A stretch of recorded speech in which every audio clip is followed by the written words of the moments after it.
to Tim Connolly Drums. Today we are going to talk about a very heated topic, and that is, why is modern music so bad? Now, I talk about this a lot among my peers, among my students, just people generally that are interested in hearing my opinion. So I thought I would shoot a video about my opinion about modern music and the industry. Now, I want you to keep something in mind.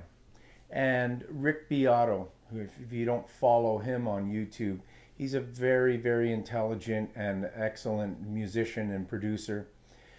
He said that music today has been overrun by video games. And that is why kids are not focused on music. They're more focused on playing video games and less focused on sitting in their room strumming on a guitar trying to figure out tunes. Now, I agree with Rick. I think that video games have factored in definitely to the reason why kids just aren't interested in learning instruments. It's sad to say, but it's true. Now, that being said, I do have quite a few drum students, and I encourage them to practice and learn drums. I also will talk to them about learning piano and guitar and other instruments and whatnot. But video games have overrun. Kids used to, like I said, sit in their room, play guitar, down in the basement practicing those drums.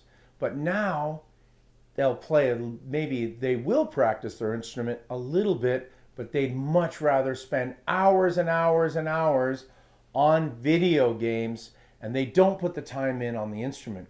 So I think Rick is right that the video games have factored into this in terms of musical development.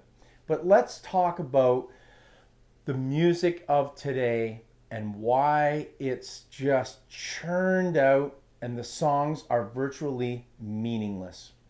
First of all, there's two songwriters, Dr. Lutz and Max Martin, and they write almost all the pop tunes. One is from Sweden, one's an American, and they write all the pop tunes. Now, Taylor Swift is an exception. I'm not a fan of Taylor Swift's music. However, she does write all her own songs, or she co-writes her songs. She's involved in almost all her music, so kudos to her, and respect to her as being someone that doesn't just go into the machine, if you want to call it, and just take songs from everybody else and basically just spit them out. Now, she is in the machine in the sense that she's in the pop machine, and the pop machine is all about making money. Now, the music industry has always been about making money. However, the artist was heavily involved in the art part of it. Art. The artist part now, quite frankly, has been removed. When you remove the artist and the care and the love and the concern, it's all about money. When you lose the artistry, when you take the art out of artist, it's now becomes a churning out machine. The songs that are produced today, heavily auto-tuned for the vocals, drums barely ever used live drums. They're almost always a machine and or keyboards that are just playing drum parts. And the music industry has just dropped down, in my opinion, to levels of music where it's soulless and unlistenable. Every song sounds the same. They compress music to the point where there's no dynamics in it anymore. And it doesn't matter what you do on your dial, because of compression. And for those of you that don't understand what compression is, basically it's equalizing out sounds. So if you've got a guitar part that's quiet, a drum part that's loud, and you've got a vocalist that's in the middle or whatever, Compression equalizes it all out so that everything sounds exactly the same. And like I said, you can't change that on your dial. They want it loud. Compression makes everything loud. And record labels and whatever, they're all fighting against each other to be heard. So they compress the shit out of music so that it's loud and it's heard and the dynamics drop. Now, there's always exceptions. There are still some artists that are producing good music today.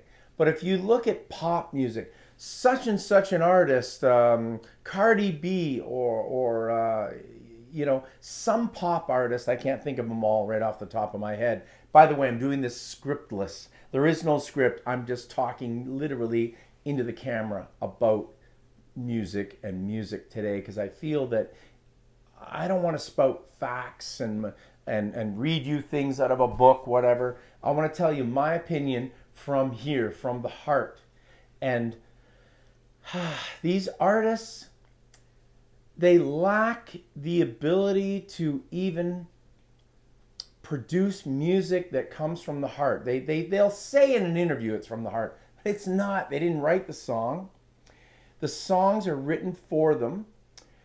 It's all produced, the production, it's all done for them. The musicians are provided for them. You know, the artists literally, they just get up there and sing, let's get this song out because we got to make money. That's what the business has become. Whereas there was a time, this is old man Tim coming out here. You younger people are probably thinking, he's just an old guy and he's just spouting out the old guy. Music was better back in my day. Well, guess what? Music was better back in my day, and it's not just an old guy opinion. I deal with a lot of younger people because I teach roughly 40 students a week, sometimes more. I'm around a lot of young people, a lot of teenagers, a lot of young Gen Z type people. And they tend to agree with me that even though they do like some artists that are out now, there are some good artists out there. I really enjoy Bruno Mars and a few other younger artists. Well, even though he's not so much younger anymore, I think he's 36 or 37.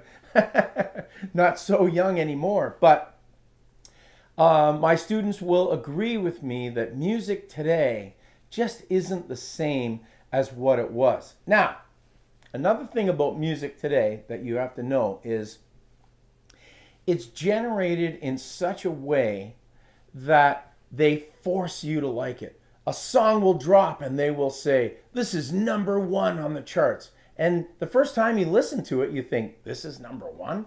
Like, this is the best that they can produce? But then they make you hear it again and again and again and again. It's called the mirror effect. And it literally brainwashes you into liking music. Now, let me tell you the way it used to be. You would go to the record store. You would go through the records and you would select a record and you would buy it. And I'm talking directly from experience here. I remember buying a Queen record and I took that record. I went to my friend's house, Jim. I put that record on because he had a really nice stereo system for the time. I bought that Queen record when it came out in the 70s and go over to Jim's house, put it on, we listened to it. Now here's the thing, you listen to it from beginning to end. That was #1. Nobody does that anymore at all, except for old guys like me. But we listen to it from the beginning to the end, and then we listen to it over and over many, many times because each time we listened to it, we heard new things, new nuances. Nowadays, with music being so readily available at almost no cost at all, you just fire through songs, you listen to it, then you go on to the next one. You listen to it, you go on to the next one. And this is what the pop industry wants you to do now. It's not like the old days where you buy the record, you paid money for it, So you don't want to waste that money. You listen to the record over and over, and each time you listen to it, you heard new and exciting things. Also, songs back in those days, I'm talking 1970s and 60s, 70s, and 80s, let's say, there was care put into these songs. The songs had soul, they had meaning. The lyrical content was amazing. The musicians were all real musicians. They weren't computerized musicians. The music today, it's all computerized. Now, as a drummer, the fact that drum machines have literally taken over the music industry to the point where live drums are almost going to be obsolete. Sadly, I believe live drums will become obsolete. Now, I know, and the engineers out there are going to understand what I'm talking about. It is hard to get sounds, the right sounds, out of drums in a room. Miking them, tuning them, getting the drummer to play them effectively, getting the time right, all that. I totally understand. Avoiding rub on the bass drum, avoiding rub on the snare drum. All you people out there that are in recording, you'll understand exactly what I'm talking about. Getting the right EQs, making sure that all the hits sound the same. It's a lot of work with a live drummer. Whereas a machine, push the button, all that's done for you. You don't have to worry about any of that. All you do is program the groove and it just loops, plays and plays and plays. But honestly, it's soulless. It's a frickin' robot. That's what's wrong with music today. It's turning people into robots because the music lacks soul. And the songs are just completely forgettable. Number one song, and it comes out and then it does its little 3-month cycle and then it's on the shelf, barely ever to be heard of again. Whereas you take songs from Zeppelin and the Beatles and Queen and Guns N' Roses and Nirvana, these songs are constantly and still heard. Why? They're great, great songs. And they're heard repeatedly on the radio today. And still, Green Day is a good example of kids refinding bands who they're considered an old band now, Green Day. But there's always a new generation of fans that enjoy Green Day. They just put a new record out, and I listened to some of the songs. They're still playing real instruments. Yay! Now, let's move on to the next thing, Autotune. Oh my God. People can't sing anymore without Autotune. Now, let me explain something about Autotune. What Autotune does is you sing, and when you go to hit a note, Autotune pulls it to a line, and it pulls it to the note. Now, Autotune cannot work for somebody that absolutely cannot sing. If you cannot sing a note, Autotune's really going to do nothing for you. But if you can somewhat sing, Autotune will help you. It will pull you to the notes so that you're not flat and you're not sharp. That's basically what Autotune does. It helps you. So you have to be able to sing to some degree. But imagine Paul McCartney, for example. Back in the day, there was no Autotune. There was no pulling to the notes. He had to hit those notes. Listen to Queen and the vocals in Queen, the backup vocals and the lead singing. Just incredible. They did not have technology that was pulling them to notes. They did have technology that made them sound better, like reverb and some compression. They used compression in those days as well, but to a much, much different degree compared to now, where everything is totally compressed. And those guys had talent and they could sing. Nowadays, they just take people for looks, and it's all about a look and how much money can that person make for me. I'm so disappointed with so much music that I hear today. And, I'm open. I try to be open-minded. My young students will introduce me to um, younger artists that maybe I'm not familiar with, or maybe I am familiar with them, but I just don't know the song. And I listen to it, and quite frankly, it just all sounds the same. The auto tune creates a vocal line where Katy Perry can be swapped out for any other singer. They all sound the same. Now, some people are going to argue, oh, no, no, no, Katy Perry, she has her own style and everything like that. Yes, she does, of course. We all do. But in the industry, they want everyone, they're just churning out the same thing over and over. These mindless, soulless, meaningless songs, and it doesn't matter what the artist is. That's what I'm saying.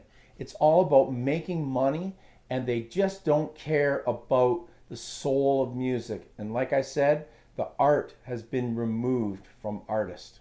So this is just my opinion. It is an educated opinion, though. I work in the industry. I understand a lot of the things that are going on, but it breaks my heart the way that I see music going, and especially for us drummers, where drumming is, in my opinion, a dying art. I'm going to play drums till the day I die. I'm going to be like Jim Chapin on his deathbed and still working his left hand, trying to improve his left hand when the guy is on his deathbed. That's a different story. I'll have to tell you a video, or shoot a video rather, about that story about Jim Chapin. But the music industry, I just don't know what's going to happen. I'm interested to hear, there's always going to be people, the naysayers, oh, no, no, there's a lot of great songs out now. Yeah, there are. There are. Tool, like I said, Green Day just put out a new record. I actually like it. I do like some Bruno Mars. Tool just put out a record a little while ago. It sounds amazing. Another band, one of my favorite bands, is Tears for Fears. They put out a new record a little while ago, and there was a couple of songs on it that I liked.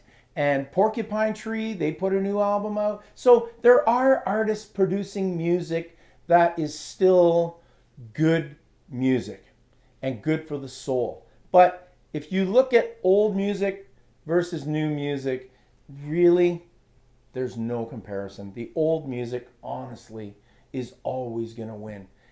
Go and check out some old songs. When I say old, we're talking, in my opinion, maybe 2005 and down. Because as far as I'm concerned, around 2005 was the beginning of the end for music.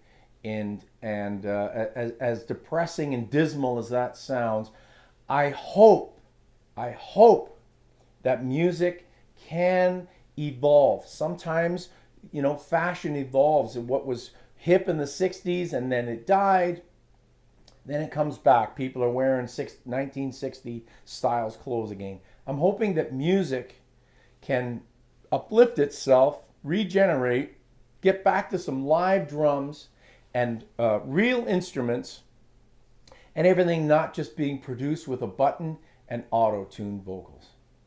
So listen, I'd really be interested in hearing your opinions, your comments. Please don't drag me through the mud. It's my opinion. But like I said, it's my opinion, but I am in the industry. Everybody is entitled to opinion, and I respect your opinion, but I encourage people to be kind on my channel. Okay, now if you look to a guy, I keep mentioning his name, Rick Beato. I hope I'm pronouncing your name correctly if you're watching this, Rick. Rick was talking about a comparison of the top 10 tracks today versus the top 10 tracks 50 years ago. So 1973, this was a video I watched of Rick's. So 1973 to 2023 in his particular video. And he liked one of the songs, actually, to a lot that was modern. And I know the song that he is talking about. Unfortunately, I can't play any of the songs in this video because I don't want to get any copyright claims against me. But if you look at Rick's video that talks about music today versus music 50 years ago, he compares the top 10 of today versus the top 10 of 1973. There was no comparison. No comparison. The 1973 songs just smoked the songs of today. No comparison. And this is going to happen year after year after year if you're looking through the charts and comparing today to back then or any time, basically, like I mentioned, before 2005. So check out Rick's video because he's very, very informative, and I think his video's entitled "Is Modern Music Really Bad?" Something like that, but it's worth checking that video out. And we're right around the same age, Rick and I, and some people will say, there's that old man opinion again, but honestly, it's, yes, I'm almost 60 years old. However, I've been around this business for a long, long time, and I've seen the evolution of music. And a lot of young people who are going to comment negatively against me, they have not seen or studied the evolution of music the way that guys like Rick Beato and myself. I'm not comparing myself to Rick Beato because he's levels above me, but we've been around a long time, is what I'm saying, and we've seen great music, and we've seen the way that music has transitioned into what it has become now, which is a sad state of affairs. Thank you very much for watching today, and please like, subscribe, and as I said, I'm really interested to hear your comments about this controversial video. I've been waiting to do this for a long, long time, and it's been eating at me, eating and eating at me. I got to get this out. So that's why I did the video today. Shout out to Junk Drummer and also Andrew, my friend from New Zealand. Also two great, great drummers. Check out Andrew Rooney and check out Steve Junk Drummer. Shout out to those two fantastic guys. And if you guys happen to see this video, I would love to hear your opinion. And Steve, I'd love to see you do a video very similar to this because I would love to hear and see your opinion on what I'm saying here today. All right. Thanks very much for watching. As always, keep drumming. See ya.